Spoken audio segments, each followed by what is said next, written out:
Akkam jirtu kabajamtootaa fi dhaggeeffattoota maatii chaanaalii kooti. Ana Suraafeliidha.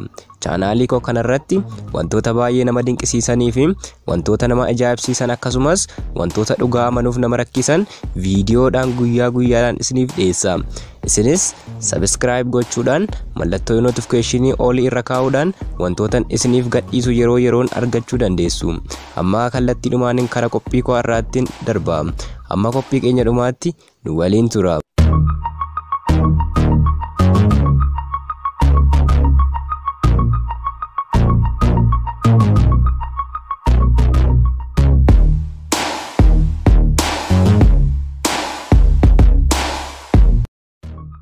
Kabajamtoota maatii chaanaalii kooti. Sagantaa koo har'aatii wanta an isinitti agarsiisuuf jiru addunyaa fiilmii fi kitaabolee keessaa baanee namoota gocha dhugaa amanuuf nama rakkisan hojjetanidha. Addunyaa fiilmii keessatti warreen akka Supermaanii, warreen akka Batmaanii fi kan isaan fakkaatanii gocha isaan raawwatan gocha dhala namaarraa adda ta'ee fi dandeettii addaa akka fiilmichaatti akka isaan qaban argineerra. Garuu addunyaa isa dhugaa kana keessatti haala fiilmii fakkaatuun gocha ajaa'ibsiisaa amanuuf namatti cimu kan raawwatan akka jiran yeroon isinitti himu. Addunyaa kana keessatti wanti hin uumamne hin jiru ajab jecha piroogiraamichatti haafufnu. Tokkoffaa Slaavisaa Paachkiijii. Fiilmota Hooliwudii keessatti gochaa fi amala addaa argineerra. Namoota elektiriikii maddisiisan yeroo arginu ajab yaa hojii namaa jechuu dandeenya taha. Asitti immoo hojii waaqaa isa dhugaateen isinitti agarsiisa. Namni isin argitan kun Slaavisaa jedhama. Sababa elektiroonii qaamni isaa kan of keessatti qabatee jiruu fi qaamni isaa kan gadhiisu sababa qaama isaa keessatti elektirooniin baay'ee ol kaa'atee jiruu fi humni elektiriikii ol kaa'atee nama qaama isaa keessaa maddisiisudha. Namichi kunis sababa elektiriikiin qaama isaa keessaa madduuf Guinness Bookii irratti kan galmaa'e yeroo ta'u daqiiqaa 1 fi sekoondii 37 keessatti humna elektiriikaa harka isaa keessaa bahuun bishaan danfisee jira. Slaavisaan kanarraan kana hafes humna elektiriikaa harka isaa keessaa bahuun haga foon bilcheessuutti gaheera. Akkasumas humna elektiriikaa adda isaa keessaa bahuun jirbii gaazii cuubamee bobeessuunsaa isteejii irratti argameera. Kanaanis namichi kun kan isin ajaa'ibsiisee fi isin rafachiise yeroo dhiyootti immoo jenereetera vooltii miiliyoonaan lakkaa'amu elektiriikii qaama koo keessaa bahuun sochoosuuf qophaa'eera yeroo dhiyootti na eegaa jedhee ibsa kenneera. Yeroo abidda uumu, yeroo elektiriikii dabarsuu fi yeroo gochaalee amanuuf nama rakkisan biroo raawwatu akka isaaf salphaatee dubbateera.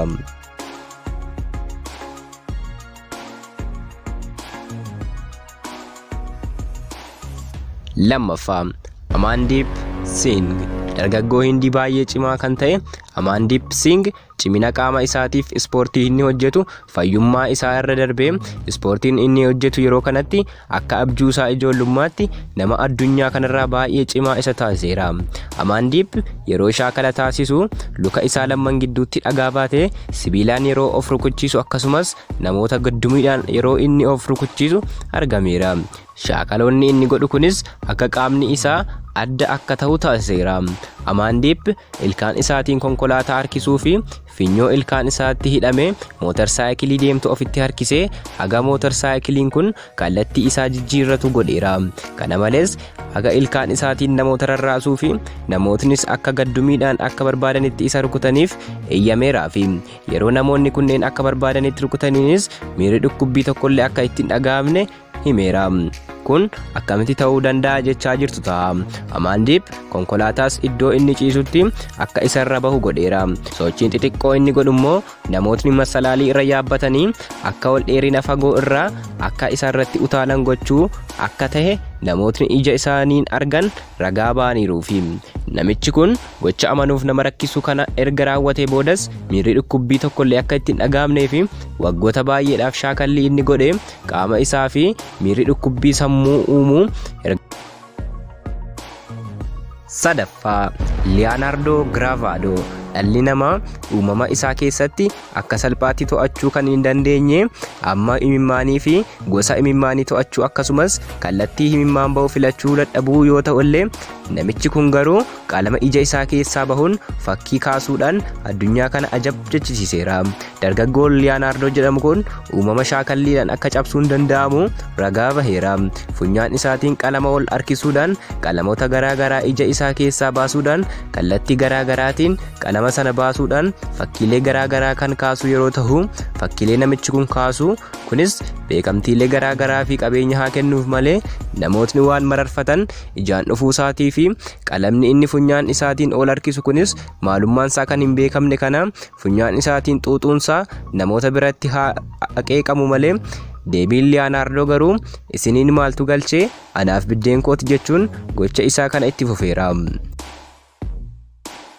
Afuraffaa Noormaan Geerii ogeessaa fi namoota waa'ee kanniisaa sirriitti beekan malee kanniisatti dhiyaachuun waan hiddamnu nutti haa fakkaatu malee namichi kun garuu barnoota ammayyaa kamiyyuu fi qorannoo tokko malee kanniisota baay'ee wajjin walitti dhufeenya akka qabuu fi yeroo tokkotti illee osoo hin addamin kanniisota 100 ta'an akka uffataatti qaama isaa irratti uffachuun sosocho'uu danda'uunsaa adda akka jechisiise yeroo ta'u, namichi kunis kanniisota kana qaama isaarra gochuun sosocho'uu isaarraan kan hafes akkaataan nama dinqisiisuu fi nama ajaa'ibsiisutti yeroo kanniisota kanaa wajjin walii galuu fi kallattiiwwan isaan irra deeman illee yeroo ajajuun argameera.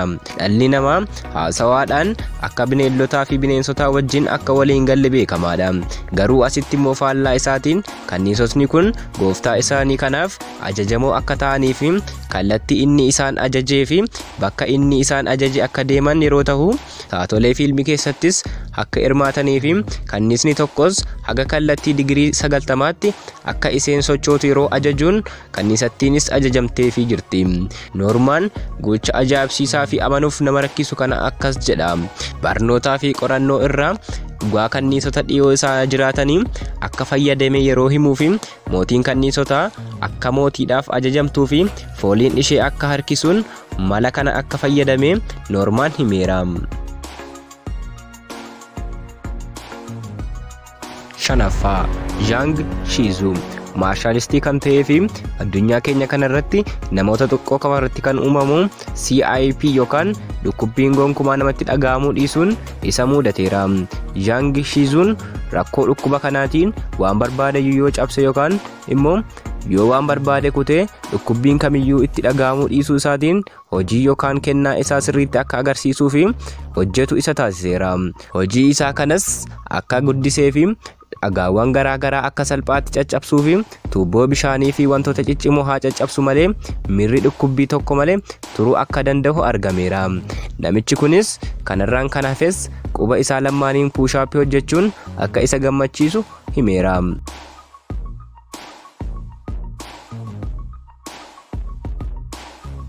Ja'affaa Kiristiinaa Zeenaatoo bishaan keessa ooluun namootaaf maqaa qurxummii jedhu haa kennisiisu malee kennaan Kiristiinaa Zeenaatoo garuu gocha dargaggeessaa hin qabne jedhanii namoonni ni dubbatu.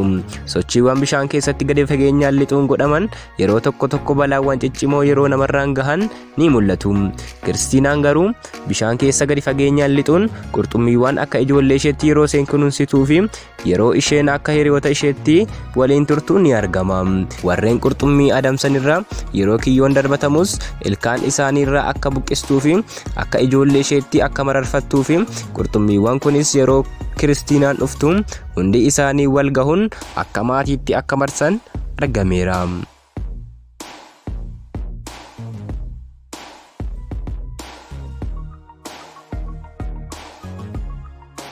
Torbaffaa Master Ing Hui. Master Ing Hui quba harka isaanii tokko qofaan gargaarsa meeshaa fi dadhabbii baay'ee kan barbaadu firii kokkonaatti akka salphaatti quba isaanii qofa fayyadamuun haaduu qaaneessaniiru. Guinness Book of Records irrattis firii kokkonaatti 4 sekoondii 12 keessatti uruudhaanis beekamtii argataniiru. Maaleeziyaa keessattis gocha nama ajaa'ibsiisu kan agarsiisuudhaan qarshii argataniin kan bulan yeroo ta'u, Master Ing beekumsa isaanii kanaaf barteen akka murteessaa ta'e dubbataniiru. Addunyaa keenya kanarratti wanta nuti yaadnuu fi kan nuti dubbannu caala kan tahan wanta ajaa'ibsiisaa fi amanuuf nama rakkisan addunyaa keenya kanarratti ni uumamu. Anis chaanaalii YouTube koo kanarratti guyyaa guyyaadhaan qoradhee wanta na ajaa'ibsiisan isiniinis ajab jechisiisuuf viidiyoo haaraadhaan isiniif qabadhee nan dhufa. Aga viidiyoo biraatiin wal agarrutti hundi keessanuu nagaa naaf ta'a.